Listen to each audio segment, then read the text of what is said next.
Hello guys, welcome to my channel creator Sharma. उम्मीद करते हैं आप सब अच्छे होंगे और डेली आप मेरी वीडियो को देखते होंगे। आज का हमारा ब्लॉग है दोस्तों कि आईटीआई करने वाले के साथ में बहुत बुरा बर्ताव हो रहा है। आईटीआई करने के बाद में आपके लाइफ में बहुत सारे स्ट्रगल आने वाली हैं और बहुत सारे भाई जो आईटीआई करके बैठे हैं, अच्छी अच्छी कंपनी में जो जॉब कर रहे हैं, उनके लाइफ में क्या सच में स्ट्रगल है? तो इसका सीधा और सिंपल आंसर है दोस्तों, हाँ।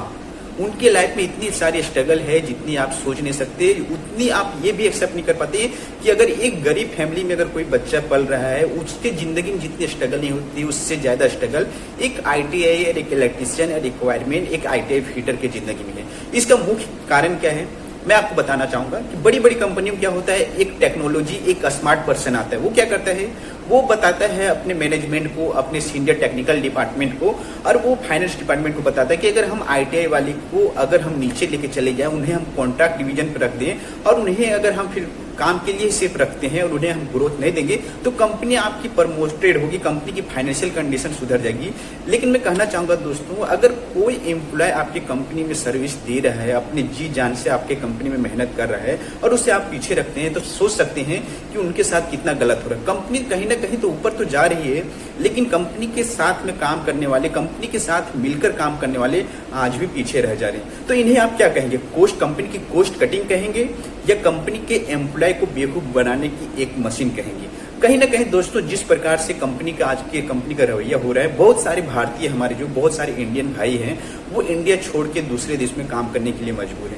क्यों पता है दोस्तों? मैं आपको बताता हूँ। अगर आज के टाइम पे अगर आप आईटीआई करके कोई कॉलेज से, कोई इंस्टीट्यूट से अगर आप निकल रहे हैं और कोई प्राइवेट कंपनी में जा रहे हैं, तो मिनिमम सैलरी कितनी होनी चाहिए पता है? आज की गवर्नमेंट के रूल के हिसाब से 18,000 आपके अकाउंट में आनी ही चाहिए और साथ में पीएफ एसआई अलग से। लेकिन आज के टाइम पे जो आईटीआई करने वाले को मिल रहे हैं वो कितनी मिल रही है? आज के टाइम पे दोस्तों क्या हो रहा है, अगर आईटीआई करके कोई फ्रेशर बंदा अगर कोई कंपनी ज्वाइन करता है तो उसको मिनिमम सैलरी या मैक्सिमम बोल सकते हैं, मैक्सिमम सैलरी उसको 12,000 मिल रही है। 12,000 में वो क्या कर पाएगा? 5,000 जहां पे रहेगा फ्रेंड, तो उसको एक्सपेंसेस करना ही है, क्योंकि उसको रूम रेंट, खुद के ऊपर एक्सपेंसेस जैसे कि फूड है, ट्रेवल्स है, मोबाइल है, सेलफोन है, ये सारी चीज का अगर टोटल बिल जोड़े हम तो 5,000 मिनिमम इतना एक्सपेंसेस होता है। 6,000 अगर बचता है उसके पास फ्रेंड, तो समझ लीजिए 6,000 में वो क्या फैमिली सेक्योर करेगा, क्या खुद के ऊपर ध्यान देगा या क्या खुद के ऊपर ग्रोथ कर पाएगा।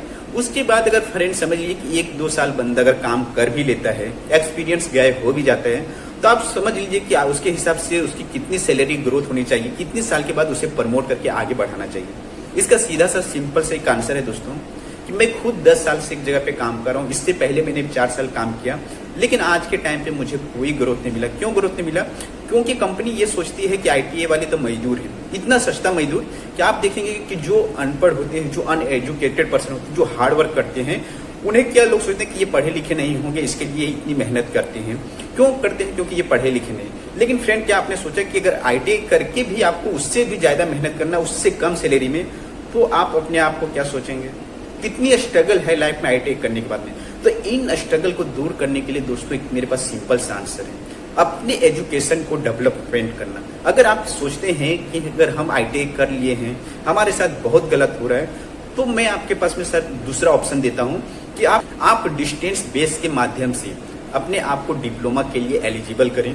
कोई अच्छा संस्थान या अच्छा कॉलेज डिप्लोमा के लिए देखें और वहां से आप डिप्लोमा कर सकते हैं।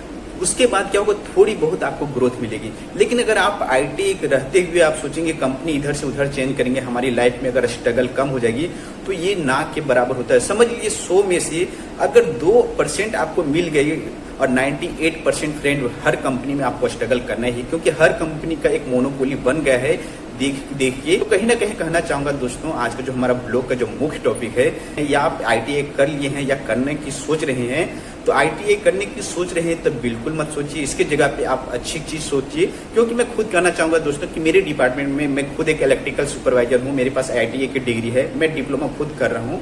लेकिन दोस्तों मैं बताना चाहूंगा, मेरे साथ बहुत सारे इलेक्ट्रिशियन भाई आए और इलेक्ट्रिशियन का फील्ड ही त्याग कर दिए और वो आज अच्छा खासा डिजाइनर बन के बैठे हैं, अकाउंट में काम कर रहे हैं। उन्होंने सिर्फ क्या किया दोस्तों, उन्होंने सिर्फ ये किया कि 1 साल तक वो अकाउंट का कोर्स किए, 1 साल तक डिजाइनर का कोर्स किए, उनके बाद उन्हें प्लेसमेंट दिया गया वही इंस्टीट्यूट के माध्यम से, और वो आज अच्छी खासी कम स्ट्रगल में अच्छी खासी सैलरी उठा रहे हैं। तो कहीं ना कहीं कहना चाहूंगा दोस्तों कि ढूंढने से बहुत कुछ मिल सकती है, बस आपको प्रयत्न करना है। अगर आप एक जगह बैठे हैं मन हार के तो आपको कुछ नहीं मिलने वाला। बेहतर यही होगा दोस्तों कि ITI कोर्स से बचें और अच्छी कोर्स को अपनाएं, अपने लाइफ के स्ट्रगल को कम करें।